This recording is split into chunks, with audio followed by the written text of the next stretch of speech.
6:15 now. National Guard troops are now heading to Ferguson, Missouri. The state's governor deployed them overnight after a week of protests over the shooting of an unarmed 18-year-old. And Polo Sandoval joins us live from Ferguson this morning with new efforts being made to end all of the unrest there. Polo, good morning.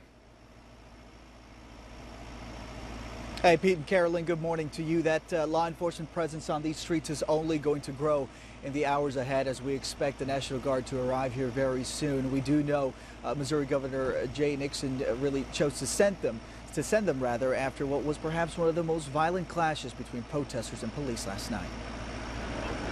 Sunday night saw some of the fiercest clashes yet between police and protesters furious over the death of Michael Brown. Now, Governor Jay Nixon is calling up the Missouri National Guard to help restore order in the St. Louis suburb.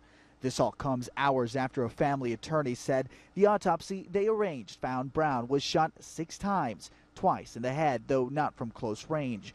2 civilians were shot Sunday, not by police though.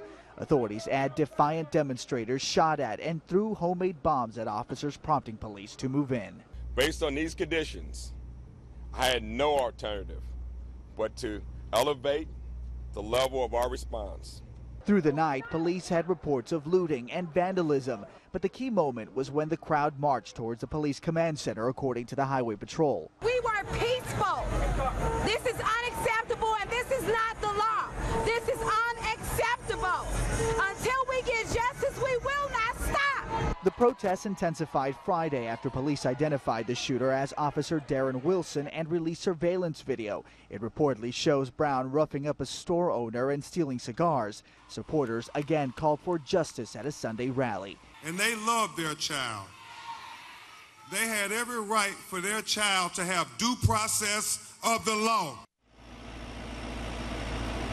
And more of those rallies are expected in the days ahead. Meanwhile, as far as the latest here today, here in Ferguson, we do know that the first day of classes has been postponed because of the violence. School officials don't want any of their students walking to their bus stops or walking to their campuses, running into any potential violence here during the early morning hours. Pete, Carolyn, an indication now that even the children of Ferguson are now being impacted by the violence.